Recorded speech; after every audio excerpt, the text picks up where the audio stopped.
Well, let's check out the Fuso start grid for race 2 of the Placemakers V8 Supercars here at Pukekohe. And you can see on the front row of the grid will be Garth Tander alongside Mark Winterbottom. Let the battle resume. It was a beauty yesterday. Rick Kelly, 17 points he got for third. He hasn't finished outside the top 5 in any race of the season in 2006, and that is why he's the championship leader. Stephen Richards and Todd Kelly will start from row 3. Row 4 belongs to Jason Richards and the enforcer, Russell Engel, who moved up a couple of spots in the championship from yesterday. His teammate James Courtney behind him, and there's Mark Scaife in position 10. Unfortunately for Courtney, a bad stop yesterday delayed him. He was working up the field, it dropped him back again, and so he's got quite a lot of work to do. I mentioned Greg Murphy before with that jam throttle in the observation lap. He starts back there.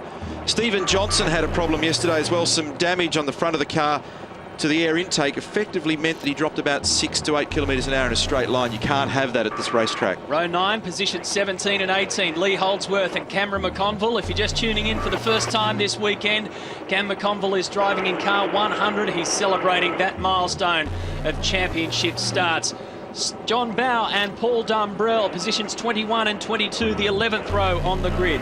Incidentally, on the subject of Paul Dumbrell, we saw him go off earlier in the weekend down at turn 4. He caught both pedals, a little bit of the brake pedal and the accelerator, and that was the reason he went into the fence at turn 4. There's Dean Canto and Andrew Jones, and the final 2 rows of the grid belong to the 4 cars that failed to finish yesterday. Paul Morris out on lap 31, Alan Gurr, a mechanical problem, Bradley Jones, steering line leak, and Jason Bright also had an engine failure at the hairpin in his borrowed Team BOC car, or that's what he's driving in at the moment. So we understand that that would be his engine in the front of that because he had the same problem at Perth, Jason. Yeah, some kind of a weird electrical gremlin there, which must be in his wiring loom on the Brightech engine system, because obviously changing chassis, it's got nothing to do with the chassis. So at least I guess it's isolated the problem for them, and that's something they're going to have to exercise. You can't go back and blame Bradley and Team BOC for giving me a dud car. And of course, that engine cutting out was the reason why he's had to borrow the car, because of the contact between he and Jason Richards in Perth. Neil, I can actually elaborate on that a little bit further. It was actually a crank trigger sensor. Should mention that was the reason the car stopped in Perth. Basically, it's a 20-cent bit that tells the engine what spark plug to fire and when to do it. So they think they've fixed that. It was on. You're right, Matty. Not Team BOC's wiring loom side, but on Brightech's side. Temperature today, nice and sunny. Glorious 20 degrees. Track temperature 30. It's the highest that we've had over the weekend. The crank trigger, the old CTS. It's the easiest way to say it. WPS in-car camera will be with Max Wilson, the WOW Racing Falcon. Also, yet again, will be on board with Craig Lowndes. He'll have to work his way through the field from position 14. He did have pole position here in 2005, but he's yet to make it on the podium. In-car will be with Greg Murphy, who's had so many great memories here. 4 overall victories, 9 race wins at this circuit. And the Big Pond in-car camera with Rick Kelly, who just had an enormous battle with Stephen Richards in race 1, and Jamie Whincup hooked along for the ride. Eventually, it was advantage Kelly. He finished 3rd. A lot of drivers and engineers were working late into the evening last night trying to come up with a more suitable setup for their cars around this quite tricky track to set up for. We left the circuit around about 8 o'clock last night, and there were still lots of furrowed brows staring at laptop computers, trying to figure out how to ride that bump in particular between turn 6 and 7. But the whole track is a real challenge. Neil, just been talking to Kim Jones at Team BOC. They put a new steering rack in the car overnight, and as yet they were just trying to fix a power steering problem. They have no power steering in the car, so he'll start not only rear of grid and behind the 8-ball, but he'll need to eat his spinach. Yeah, that'd be horrible. But the amount of negative camber and caster, well, could be both, but the geometry on the front end of these cars is such that without the power steering, you literally need to be Hercules to try and get them to turn off centre. Daniel Gibson, by the way, is not a vegetarian. He's trying to point out the fact that he's going to have very, very sore arms at the end of the day. Muscling one of these things, especially around here. Average speed 181 kilometres around this, the fastest circuit we go to.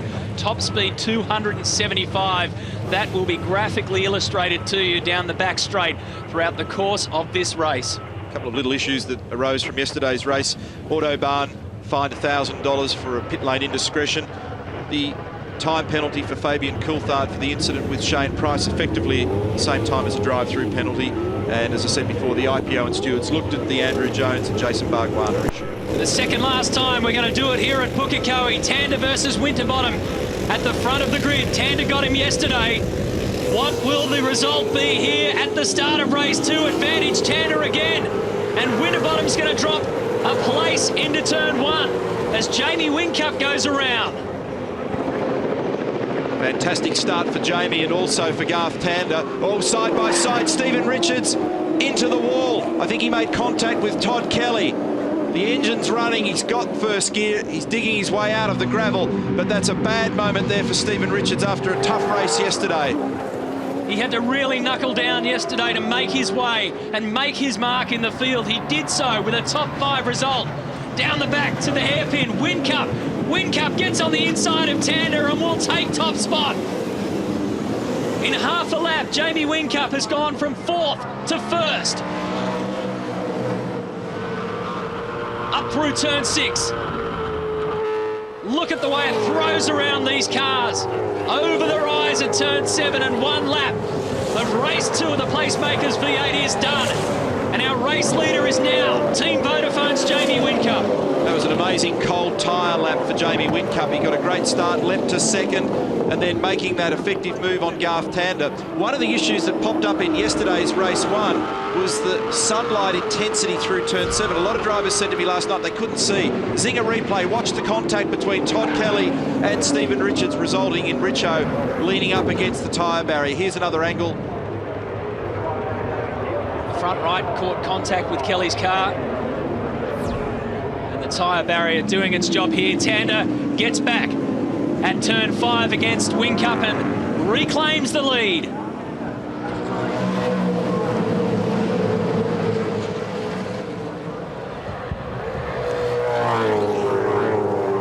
So another great start from Garth Tander, a brilliant start from Jamie Whincup, and a not-so-good start from Mark Winterbottom. The Zinger replay will show you how Tander gets back position 1. Up to the inside, that was so clean. Very, very calm from Garth Tander. And a lot of room left there by Jamie Whincup. He stayed right up on the race line. Tons of room down the inside, and Garth didn't need a second invitation. Fastest lap of the race so far for Tander at 57 even. Russell Ingles actually done the best split to the end of the first sector on this lap at a 14.5.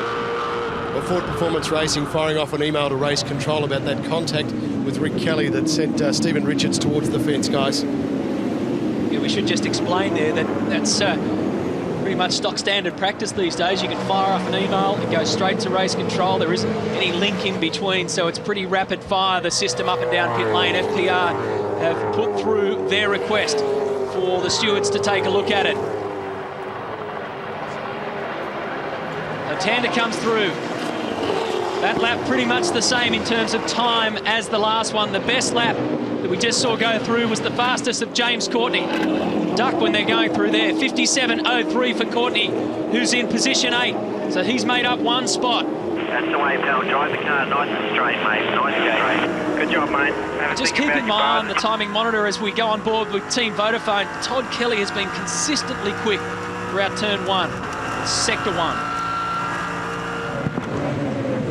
Three-way battle here down at turn 5. Winterbottom on the inside of Whincup. Squeeze, squeeze, pushing. Will he get it at 6? What a good place to be on the outside at turn 6 there for Mark Winterbottom. Race Control's also investigating the front of Stephen Johnson's car. There must be some damage on the number 17 entry. Job, mate. Winterbottom up the inside off the final turn. I think he's got track position here on Whincup, and Kelly will run with him.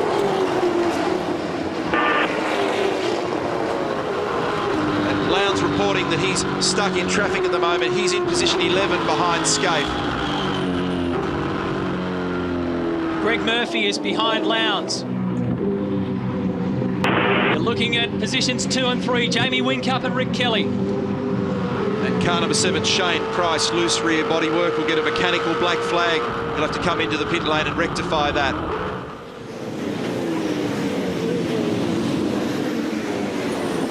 So tough on the brakes down to 5, the hairpin. On Friday, it was was a hairpin that hardly existed because so many people just went straight through it. Here's a zinger replay of a turn 5 incident. Max Wilson went through there okay, but at the back of the field, a big lockup for Bradley Jones. We also had a glimpse of the front of Stephen Johnson's car, number 17. There is a lot of damage around the front of that, but I don't think they're going to bring that car in unless they have to. Fastest lap of the race, Winterbottom, 56.56. And on the Xbox 360 leaderboard, he is in second position, 0.8 of a second behind Garth Tander. Down to the top 5 where you find Todd Kelly.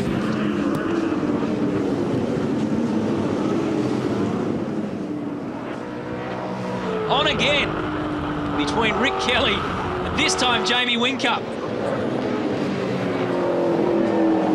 I tell you, boys, that they're bringing in Paul Dumbrell, Super Cheap Auto Racing. They've had some contact with another competitor. They've actually got a deflated tyre, and also that contact has now forced him to have some problems with the steering. He's not very happy with that. The boys are about to bring him in and try and rectify it and send him out. Fastest first sector split for Mark Winterbottom on this lap. Rick Kelly just having a look here. Winterbottom, big lock up front right, very late in the stop. Would have been triggered by the bump in the surface change late in the stop. Is there a mark now on that tyre?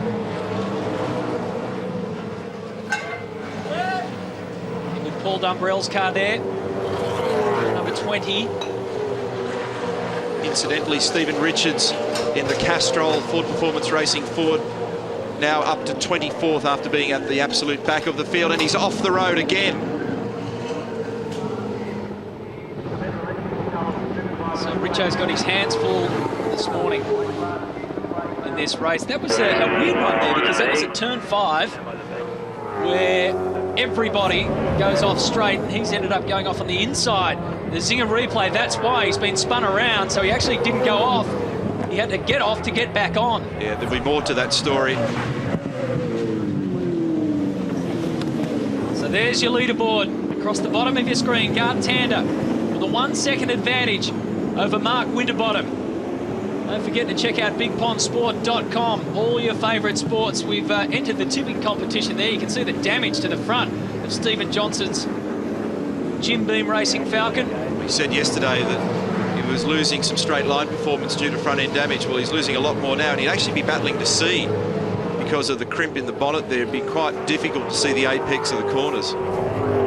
Get hold of bigpondsport.com. See how you go against us in the tipping. Me versus Beretta versus Gibson. Well, just talking to Dick Johnson, he's saying, and he's a little concerned at the moment, that Steve did get a shunt and make contact with Greg Murphy. Tough week for this one for Dick Johnson this week. He really wants an easy one. He turned 62 on Thursday. Happy birthday to you, Dick. And I'd like to see the crumpled front of Junior's car. That was Scaife and Ingle having a little battle back there on the braking approach. And somebody else, I think it's Jason Richards. No, it's Greg Murphy off at the hairpin. Listen to that wheel spin on the grass. Absolutely no grip out there. It'd be good fun if it wasn't in the middle of a race. So Greg Murphy was in position 12 when that happened. And he's shuffling down to 14th, 15th, 16th. Make that 17th. He lost 5 spots. That off at turn 5. Team BOC's Andrew Jones back in the garage. They're putting another rack in this. I've just spoken to Kim Jones. They'll put one in and try and get it sussed and right for race 3. He just cannot steer this thing. Interesting little battle brewing behind the leaders. There's Tander with a margin of nearly a second now. It's holding stationary, so I suggest that Mark Winterbottom's front right tyre's not too bad, but look at this little gang here. And even the Todd Kelly, Jason Richards, James Courtney battle's a ripper as well, so keep an eye on these for you. This is Rick Kelly on Jamie Whincup, final turn. And then Courtney's got some pace there as well, trying to make a move on Jason Richards. Just lurking off in the distance is Scaife, who's now clear of Ingle.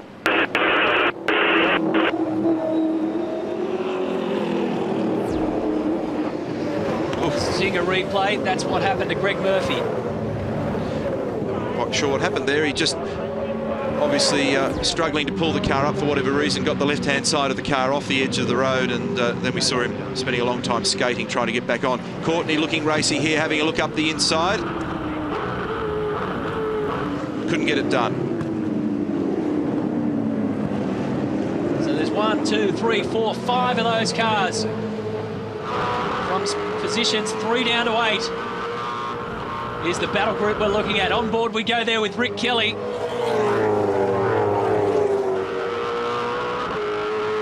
Great Check job, out mate. this for a Great ride job. down to Good turn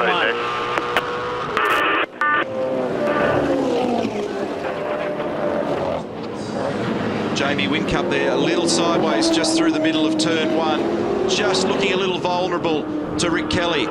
Sliding again at the critical moment there at turn 4. This will mean that Rick's able to get right under the rear of the car, get a little benefit from the draft being provided by the team Vodafone Ford.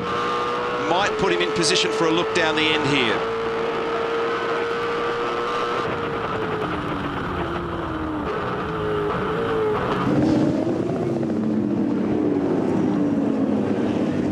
Rick Kelly still trying to round up Jamie Whincup. On your Xbox 360 leaderboard, Garth Tander leads Mark Winterbottom by half a second. Whincup, Rick and Todd Kelly. Jason Richards.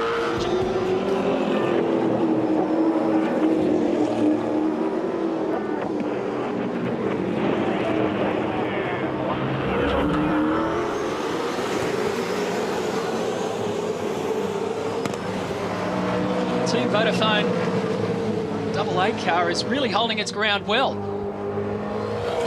Out in front, Garth Tander leads this race from Mark Winterbottom.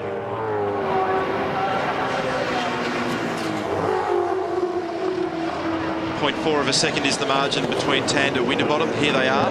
Those two have opened up a 3.5 second gap back to Jamie Whincup. And then it really seesaws between Jamie and Rick. Todd's actually starting to look pretty quick on the back of his own brother there. And Courtney's trying to work away on the back of Jason Richards, who appears to have very good brake performance in that car. Courtney's coming off turn 4 a little better, but Jason's able to defend where it counts. 67 Cyril A entry, Paul Morris back in the garage. They've had some overheating problems yesterday. Paul, disappointing. Yeah, it's turned into a bit of a steam train, so nothing we could do except pump all its water out, so try and fix the problem and get out for the next one. They worked through it yesterday with plumbing issues too, didn't they? They did, and I thought they'd rectify it, so obviously we didn't, so have to try again. See you in race 3. Thanks. Thanks, Paul. We're approaching the window opening now for the compulsory pit stop for tyres.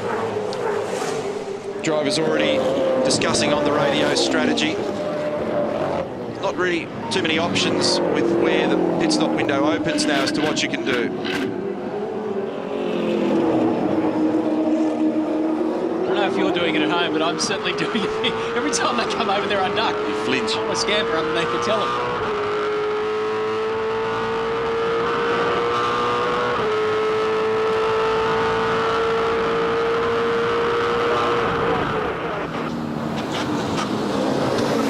Watch for cars to peel off after this hairpin into the pit lane, and we'll see who can do what. Can they jump each other in the lane due to the stops? Who's going to peel off? Whincup does. Todd Kelly runs with him. James Courtney stays out. I think that's a good move for him. He's got a quick car. 1 or 2 laps of clear air may help him. Look at the amount of ground that Winterbottom made on the braking approach in the left-hander. He got right onto the back of Tander, and they're electronically limited now at 40 k's as they wander down the lane. Generally, the following car can sneak a metre or 2 as they come into the lane, or 3. Well, the difference there, when they were in race mode, was 0.4 of a second. Now, it's a fingernail. Wait, go. Winterbottom. Merge behind Will he him, sneak merge out in front behind of Tander? He does. So, And because And just watch that front tyre. HSV were further down the lane, Garth had to do a bigger manoeuvre around into his pit box, and it was great work by FPR, and out comes Winterbottom, second time in a row. Did it yesterday as well, only they didn't come in simultaneously yesterday. it's a slow crawl. And the big crowd here at Pukekohe, this is Rick Kelly. The big crowd here at Pukekohe would have heard it, seen it. The pit entry here is quite a unique place. It's in between turn 5 and 7, then you come out along the main straight. Courtney made a heap of ground in all that.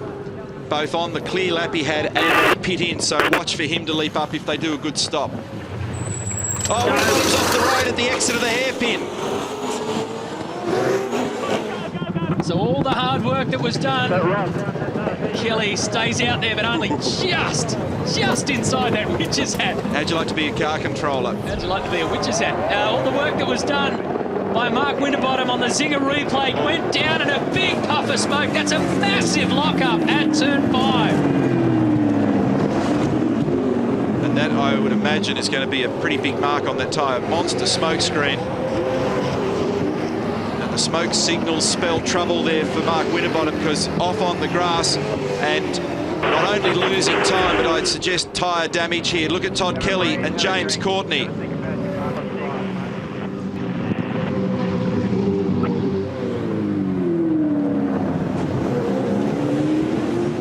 John Bowers actually the leader of the motor race at the moment. Clicked over another digit just recently. Happy birthday, John. Mark Scaife also celebrated a milestone in between the last round and this one. Scaife turning 40.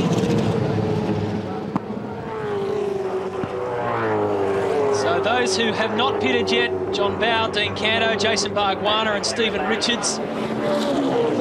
They're your top 4 on the road. But the race, effective race lead belongs to Garth Tander.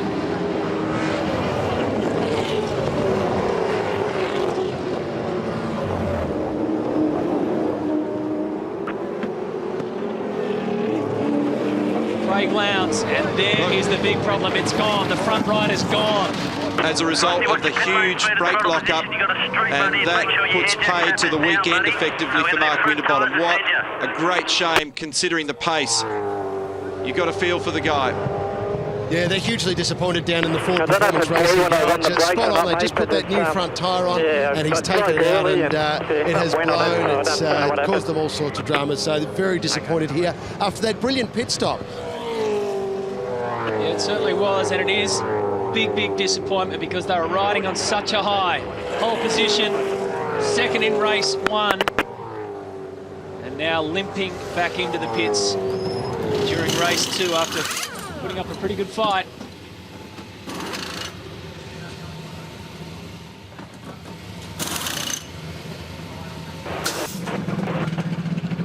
There's no doubt that Mark Winterbottom, as the pilot of the FPR Ford Credit, car number 5, will be feeling very deflated at the moment. Garth Tander has this race out at the front at the moment.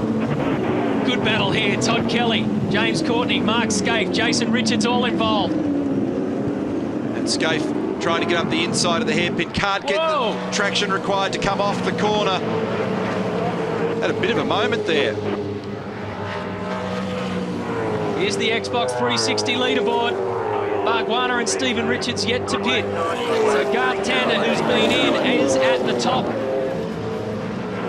posting good sector times after that compulsory pit stop change, tyre change. Jason Bargwanna and Stephen Richards yet to pit.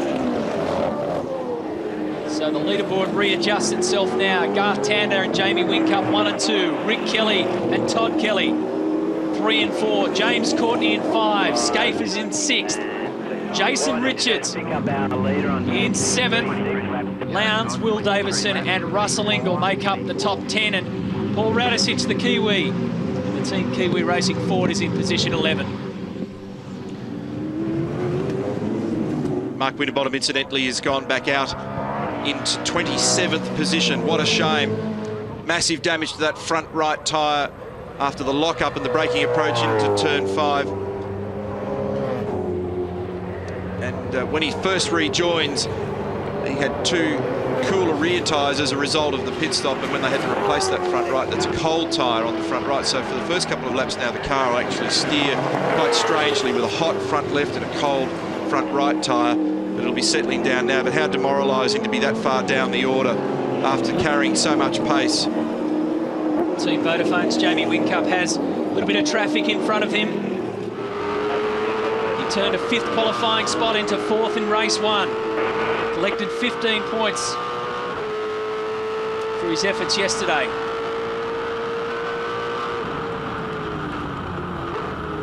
incredible speed down the back straight.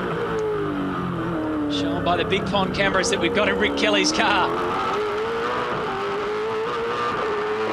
24 years old, 2006 series champion. And after 2 rounds and 1 race in round 3, is the championship leader. 6 points clear of Garth Tander.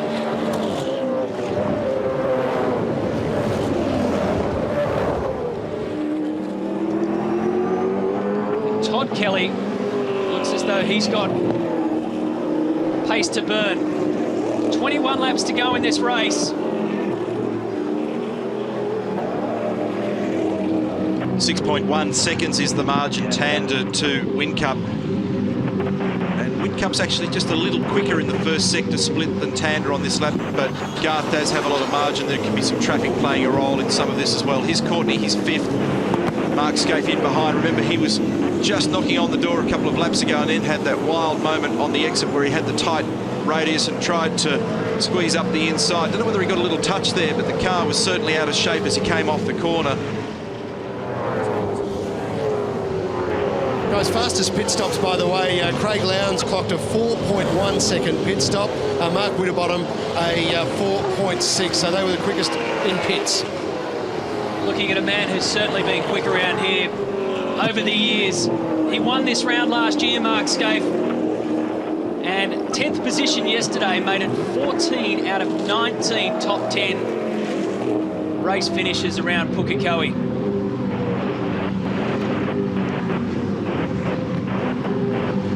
Jason Richards made up a few spots yesterday, went from 11th to 7th.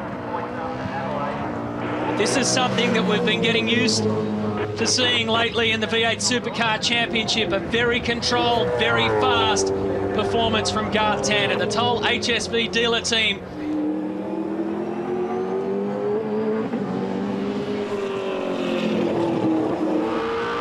I don't want to give away my tips for this round, but I'm kind of on the money and kind of not. Hedge your bet. This is Rick Kelly on board. All the telemetry there that you can see. Check out the top speed along this main straight here, the front straight. Clicked up to 256.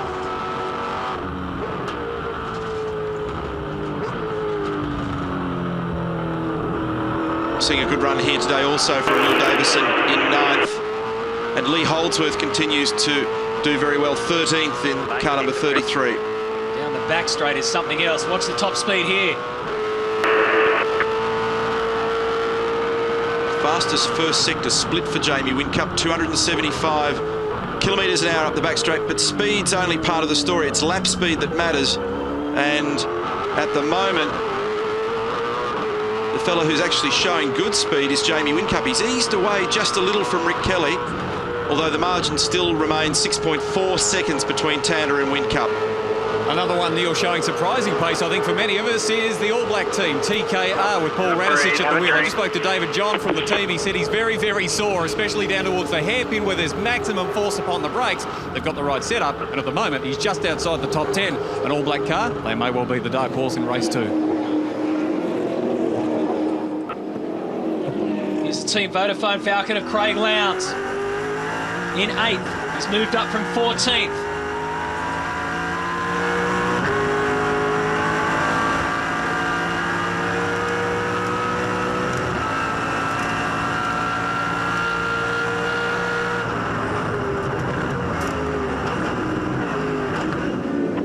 There is extraordinary. Makes you want to push yourself back into your seat because you know that he's been throwing forward in that car from 270 right down to 60 kilometres to negotiate that hairpin. Will Davison is behind Lowndes and in front of Russell Ingall. Another good run for Will. We've seen some great performances from him in the back end of last year's championship.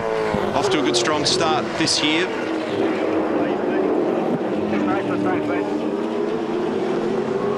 13th he qualified, 11th he finished. Had a good bank of points in WA, Will. A 6th, a 5th and a 6th. In terms of race finishes, it gave him 37 points. He's 10th in the championship at the moment. had it not been... Whoa, whoa, whoa, that's ugly for Jason Richards. Oh! And significant there that it's had a front left failure. So something in the front suspension is broken on that car, pitching Jason off the road. Strange, something's broken on the upright. It's gone in, it's not hard, but I was just giving it how to do it. Yellow flag conditions. Safety car deployed, will pick up the leader. Full course yellow displayed at all the marshalling points around the racetrack. Jason will be okay, but when you see the Zinger replay of that, you'll notice that the front left wheel is pointing in the wrong direction. There it goes under peak load when he's first applied the brakes. And there is a passenger. Fortunately, it's not a concrete wall down here that he meets. The gravel does its job and the tyres finish it off for him and dampen the impact.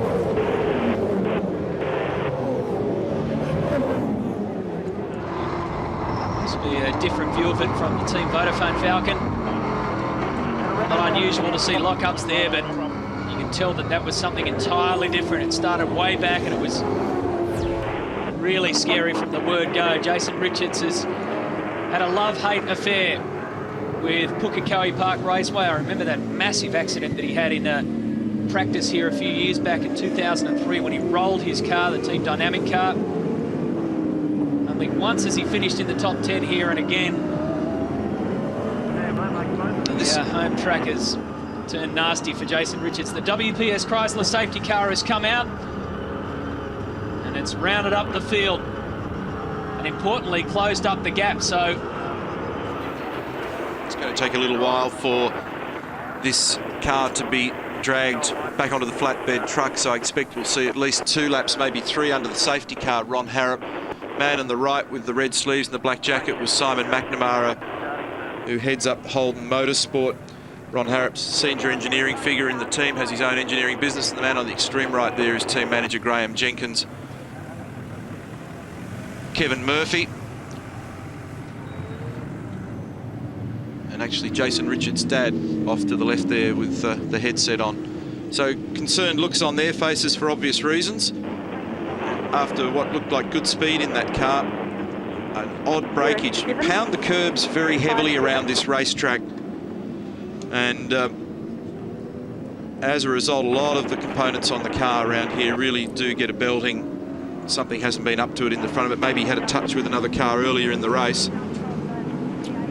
what speed's he doing down there? 275 as he puts his foot on the brake pedal, and hard to know what speed he left the road, but by that stage, you know, he was able to lock everything up and drag as much speed off it before it actually got to the gravel trap, and the damage around the front of the car looks pretty light. Here it is again on replay.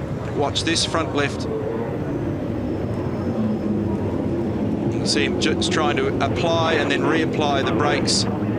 Actually, he was a little bit lucky in some respects. If that leading edge of the gravel trap was any higher, the car would have flown across the gravel, which is often a bit of an issue because invariably the gravel sort of sits up in a bit of a pile, and we've seen it launch cars. He had a massive moment at Bathurst last year where his car completely leapt the bottom of the chase and the left-hander. He'll be getting a little bit sick of wild rides in race cars.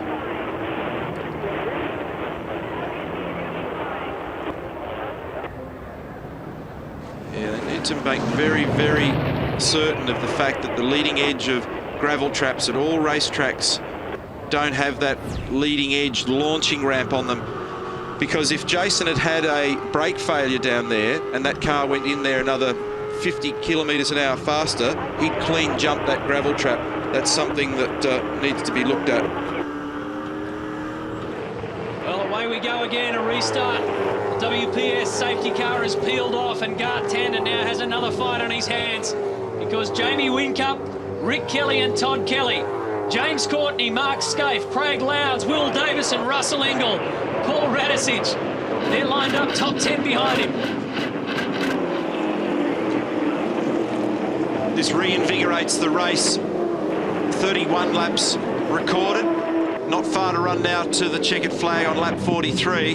Has Whincup got an answer for Tander? Garth had built a handy lead of just over 6 seconds, but Whincup's tyre condition looked pretty good in the last few laps before the safety car was deployed.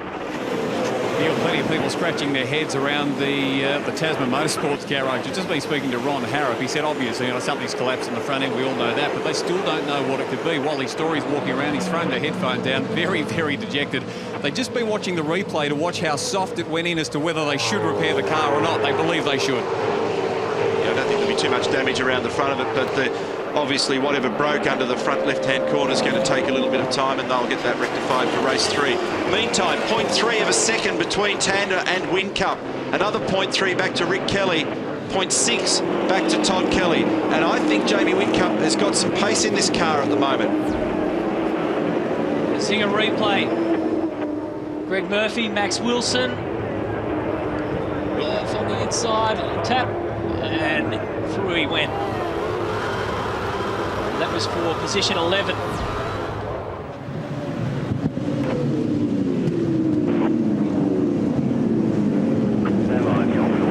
So Garth Tander's been around long enough to know that you can never relax in a V8 supercar race, but gee, you must have felt like doing it with 6.5 second lead around a lap, a track that only takes 56 seconds to complete. Now it's down to 0.3 of a second. Garth just opened up another 1/10 of a second there, and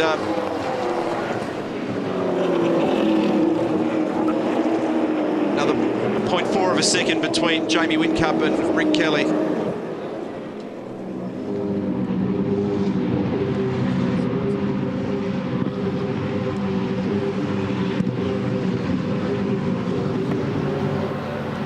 Around the back we go again. Rick Kelly's hovering.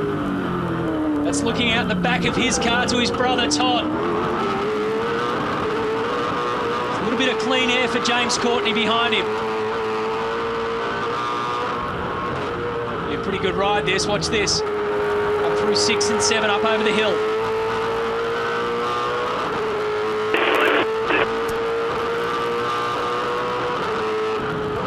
Just hear the car flaring across the bumps, just touching the rev limiter in 5th gear down the front straight.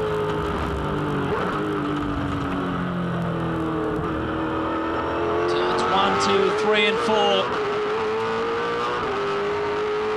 And they're off again. So the Kelly brothers battling for 3rd and 4th. Bad sportsmanship flag for Mark Scaife, car number 2, as Mark Winterbottom works his way through the field.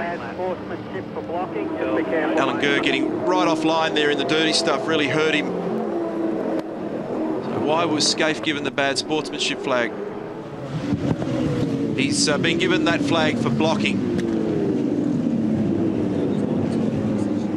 Paul Radisich, we were talking before about having the right setup. Well, I tell you what, his time's at the moment 56.8. They're good enough to have you around where Whincup's running at a 56.8. 10th versus 2nd. Just goes to show you how tight this place can be. It's incredible when you look at lap speed at the moment. So many cars are orbiting at a very, very similar speed, if not the same. As you pointed out, a big moment there for Russell Ingall on the exit of turn 7. Had to catch the car, carrying livery on the side of the car, drawing attention to Starlight Day on May 4 on the side of the car.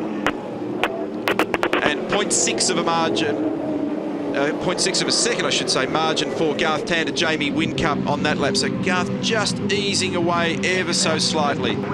Oh, trouble here for Jason Bargwanna. Hard up against the wall, left side. WPS Racing Falcon caught on the Safety car. straight away there. So he's come up, you can see the debris behind him.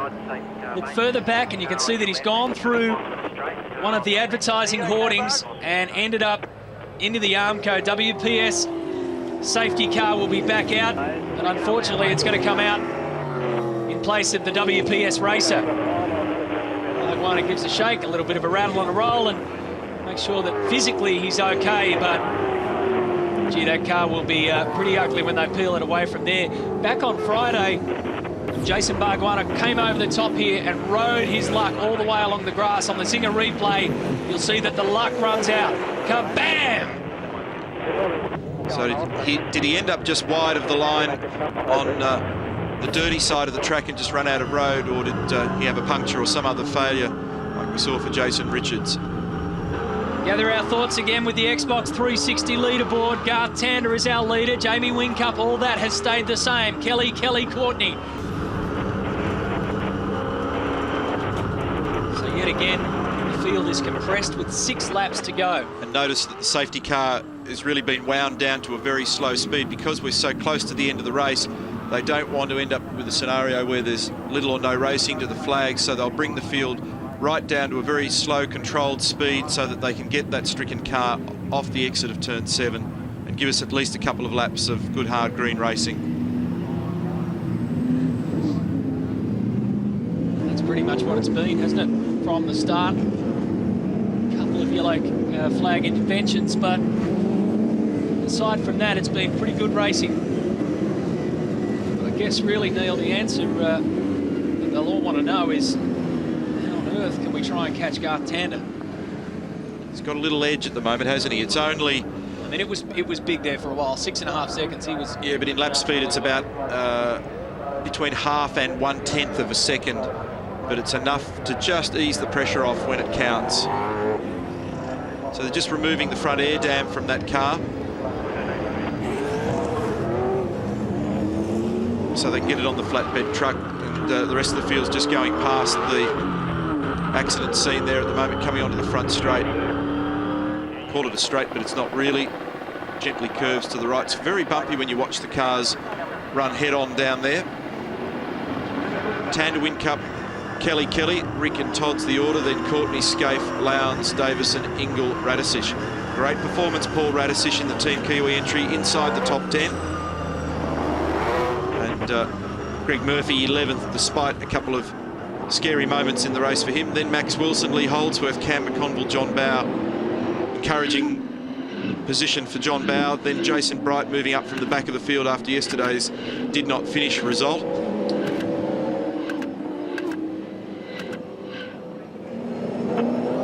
There's something out of Star Wars.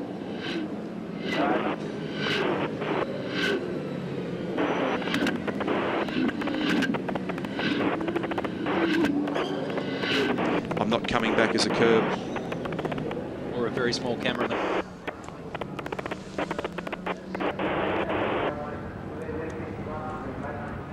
So that's the end of Jason Bargwanna's day. 20th yesterday. He pushed through the field a little bit yesterday, but he did start from way back in 26. So at least the signs were positive from race 1, but the result was well and truly in the negative in race 2. His team owner Craig Gore's been zapping all around the planet in recent weeks, chasing Team Australia's activities in Champ Car racing and also with the NASCAR Bush program that Marcus Ambrose is involved with. Marcus finished, I think it was about 22nd yesterday, and Will Powers qualified 2nd in Texas this weekend in the Champ Car. So despite it being a tough weekend, their V8 Supercar endeavours, on the other side of the planet, they're rocking along pretty well. Of course, Will Power collected the first win by an Australian in the Champ Car just a few weeks ago. It's a big investment by Craig Gore. Greg Murphy's just been told that he's got to readdress the pass he made on Max Wilson, which race control have deemed illegal. Remember, he gave him a little bump and grind. That was for 11th. So Murph will slot back to 12th. Max will go up. It's worth a bit of a difference in points too. 11th is worth 11 points. Correction.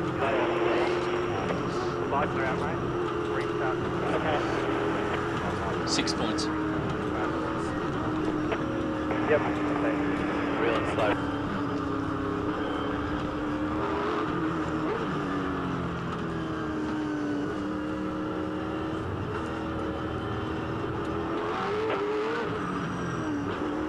See by the way the rear end of the car was floating around, it's broken the Watts link and rear suspension in the car as well. There's going to be a lot of damage on that car. That concrete wall up there has claimed many cars over the years. Roland Dane, Team Vodafone, 888 Race Engineering. Their men at the moment are 2nd and 7th. Rob Crawford, Toll HSV, his boys 1st and 3rd. Are we back on again? Yes, we are. Let's go racing again. 4 laps to go in race 2.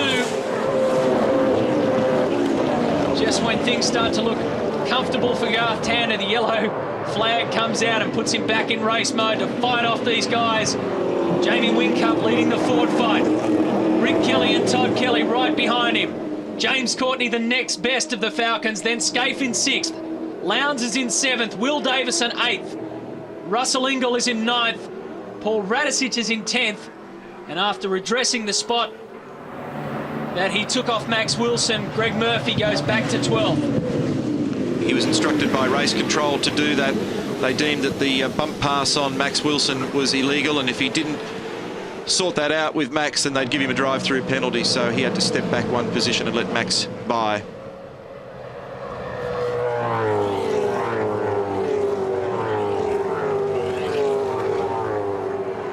It's just been total control from Garth Tander. He didn't start on pole. That point to Mark Winterbottom yesterday.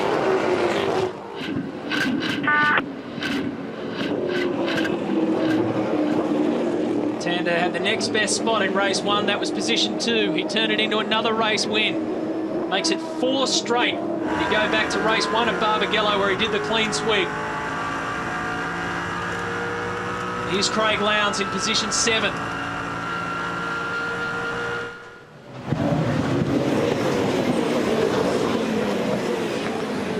Down the hairpin. So close for Rick Kelly. You can see the nuts and bolts on the back of the Team Vodafone 88 car, which is Jamie Whincup. Garth's recovered very well here, considering that the field was compressed, and his margin is now nearly 3/4 of a second. They just haven't got an answer for him at the moment. He's got pace. He's got pure pace. Ooh, that was a little moment there for Jamie. He only just scampered through turn 3.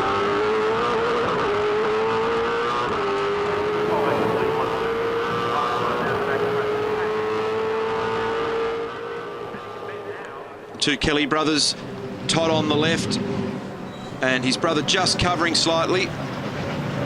And it's pretty interesting back there as well between Scaife, Lowndes, Davison, that next group of cars.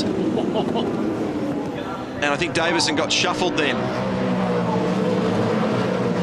He's down in 8th. We're looking out the back to Todd Kelly. But up over the top comes Garth Tander, as he's been doing for quite a while now. Can anybody stop him? Tander wins the second race here at Pukekohe. 2 out of 2 for Toll HSV. And the West Australian continues to set a scorching pace.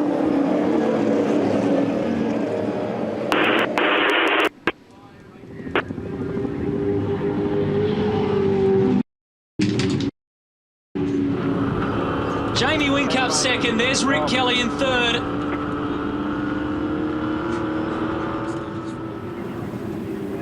But Tander has just looked in complete control. The good start.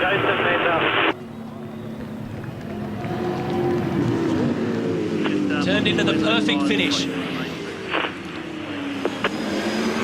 And it's now 7 races down in 37 for 2007. Garth Tander 5. Todd Kelly, Rick Kelly 1 apiece. That's maximum points for Garth Tander. 48 now for the weekend. Jamie Whincup has jumped up to 2nd overall for the weekend with 35 in his bank. And Rick Kelly 3rd.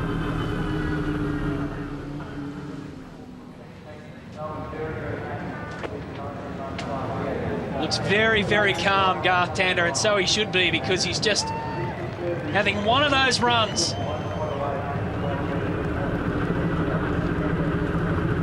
Certainly had to work for it. Did all his work today off the start line, you've got to say.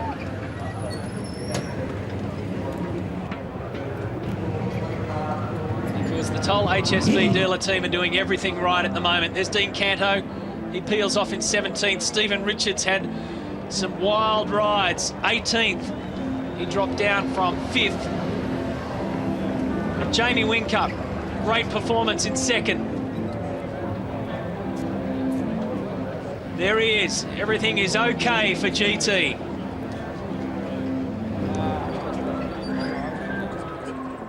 Take a look at the standings for you after race 2. Provisional, Garth Tander, 0.86 seconds over Jamie Whincup. At one stage, it was over 6 seconds, the difference. Rick Kelly and Todd Kelly, you can see James Courtney there, the next best of the Fords behind Whincup, who finished in second. Scaife up to 6th. Lowndes started in 14th, went to 7th. Greg Murphy in 11th. Let's have a look at 15th. That belongs to John Bow, so he will get 2 points for the day, and the rest have to start thinking about race 3. But you've got to say right now that the Holden domination overall at Pukekohe is well on the way to continuing. 48 points in the bank for Garth Tander. We'll take a break, have more right after this.